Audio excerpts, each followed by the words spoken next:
How's it going? It's Brian Soscia, of course, at the TheBriansoscia on Twitter. And speaking of Twitter, that's where I got this news.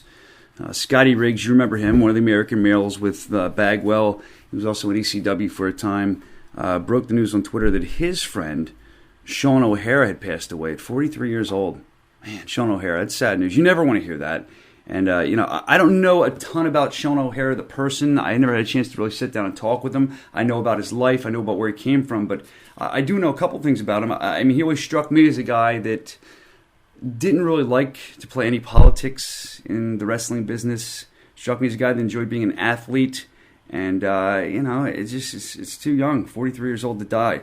I just want to take a look back at some of Sean OHaire's accomplishments, because he did have some. And for those of you that don't know who he was or just starting following wrestling, you'll enjoy this. And for those of you that have followed wrestling, you might enjoy it. Maybe it'll jog your memory of a couple things, too. Because Sean OHaire actually had, in my opinion, one of the coolest gimmicks that never fully developed in WWE. Those promos as the Devil's Advocate, we'll get to those in a minute, though. First, I want to kind of start from the beginning.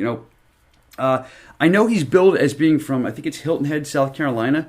I don't know if that's actually where he's from or they just said that because they do that, sometimes in wrestling. He died in Spartanburg, South Carolina. But from the get-go, you'd think a guy like Sean OHaire was going to make it. I mean, you'd think he'd have a way bigger career than he did. I mean, the guy was 6'6", he was billed out, I think, like 270. He was in great shape. He trained at the Power Plant, which was WCW's training school. And that's no joke. I mean, they beat you. They make sure you at least respect wrestling by the time you get out of there, if not become a good wrestler. So after he got done training, he then debuted in WCW. I think it was like around 2000, which would have put him at like 29 years old. I mean, that's prime age, especially at that size. He was there in WCW for about a year and a half. It always seemed a bit longer than me, but that's what he was, a year and a half. And then, of course, WWE buyout happened, and they absorbed his contract with some other guys. So now he's in WWE. Well, what's going to happen? You think Vince loved this big guy, not a bad-looking guy. Sean OHaire was impressive, the way he moved for being a big guy. I mean, he flew. He did the Swanton Bomb. If you've never seen it, look up his Swanton Bomb on YouTube. You can find it, I'm sure. And it wasn't even sloppy. It was pretty for a big guy. He was impressive. So you think Vince would love that, but maybe he did. I don't know, but nothing really seemed to happen in WWE for Sean OHaire. I mean, he was there for a little while before they parted ways. I should mention, too, because I don't want to jip him of this accomplishment, going back to WCW real quick, getting off track, he did hold, in that year and a half he was there, 3 tag titles with, you may remember, was it like once with Chuck Palumbo, I believe, and twice with Mark Jindrak. He had that says to me he did well a short time in WCW, and that was when that young influx of talent was coming towards the end. So towards the end, he got to step up a little bit, and you saw more of him, which it might not have been the best thing for the company or ratings. I don't know how that all worked, but it was fun to watch. He was fun to watch sometimes. When he got to WWE and got absorbed, he started doing those, I was talking about these earlier, the Devil's Advocate gimmick, the promos. I love them. They were so cool. They were awesome, man. I used to search for them on YouTube for a while, and I couldn't find them. I remember when I found them, I saved them on my computer. I mean, they were just good work. Not only the way he talked and acted, the way he dressed, the darkness he portrayed, but the way they were shot. The zooming in, zooming out, the quick jump cuts, putting words in a simple font up, in black when you have an all-white screen behind you as he's dressed in black. He had the hair that looked a little different. He had that cool little beard. I mean, you tell the guy invested in this, and he wanted to make something of this gimmick. It was strange because I call it like the most modern day we've seen Wail and Mercy gimmick, right? It was a little more serious than that, but it was kind of like the Wail and Mercy gimmick a little bit. He would do all kinds of stuff. You don't remember. I forgot about this. Like when he would talk Spanky, Brian Kendrick, into streaking through the arena. He would talk people into doing stuff that you wouldn't want to do. He'd make it sound like it was okay. He did a promo about drugs. He did a promo about cheating on your wife, saying it was all right and you deserve it. And if you play your cards right, you might learn something. And your wife will thank you for it in the end. He always did this thing where he made these horribly bad ideas that you wouldn't want to do if you have a moral compass. He would make them sound like they were okay to do, and he understood. You should just do it. I mean, he like brainwashed. That's what he was trying to do. He did one on taxes. They're all really good. There's about 5 or 6 of them, his intro promos, and you can find them on YouTube as well. I guess Sean OHaire vignettes or promos you type in, they'll pop up. They're so good, though. Really a big fan of those, as you can tell. Then after that, it kind of just stopped. or slowed because they put him with Piper, which could have been cool, let Piper go off and have Piper like mentor him, and that just kind of fizzled out. I think it's because Piper left.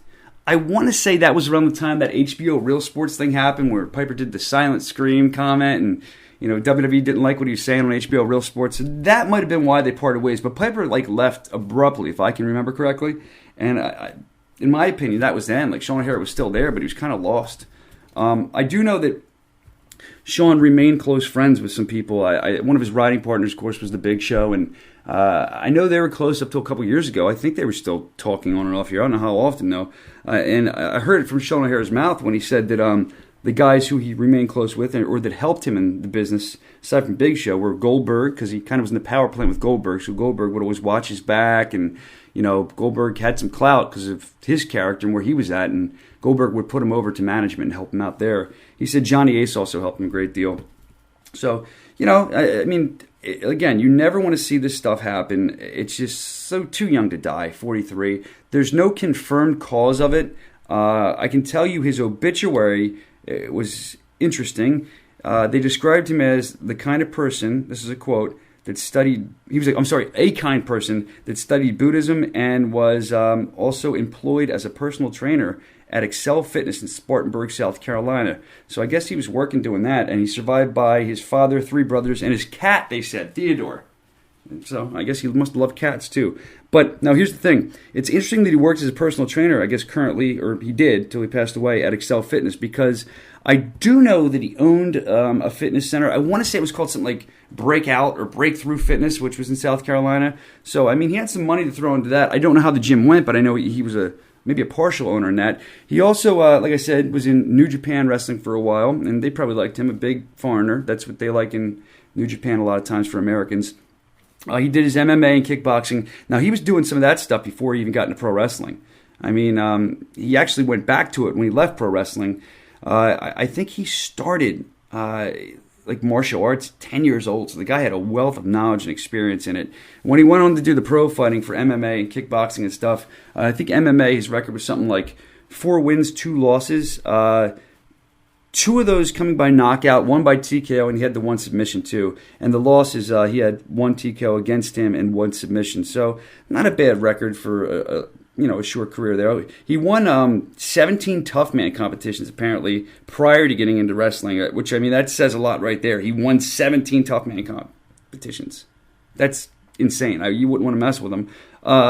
And I think part of the reason he was so agile and good at wrestling is because the guy played sports. I'm not saying college sports. I don't know what he did with that. I'm not saying pro sports, but he was an athlete his whole life. He was into gymnastics, as I said, martial arts. In high school, I know he was a football player. He ran track, although I'm not sure if he ran track or he was doing the field events, like the throwing, where you need to be strong for it. And his record was something like 20-0 in 3 years as a pro kickboxer. I don't know a lot about kickboxing, but he didn't lose. That's got to be good. He also, I always thought this was funny. They're going through all this stuff, in obituaries and hearing about him, all these athletic things, and then they said he was an avid photographer. And he may have even been a professional photographer. Maybe Sean O'Haire could have done your wedding if he was alive. That would have been pretty cool, man. But yeah, again, seemed like a good guy from everything I could tell. I didn't know him personally. I'm very sorry to hear what happened. I'd like to do some more in-depth stuff about this. I'd like, as always, to hear your comments on it. You can comment below if you're listening to this on YouTube, or you can always hit me up on Twitter at TheBrianSoscia on Twitter about this or anything. But let's get some of your comments on if you were a fan of Sean O'Haire. If you liked, like I did, loved his Devil's Advocate stuff.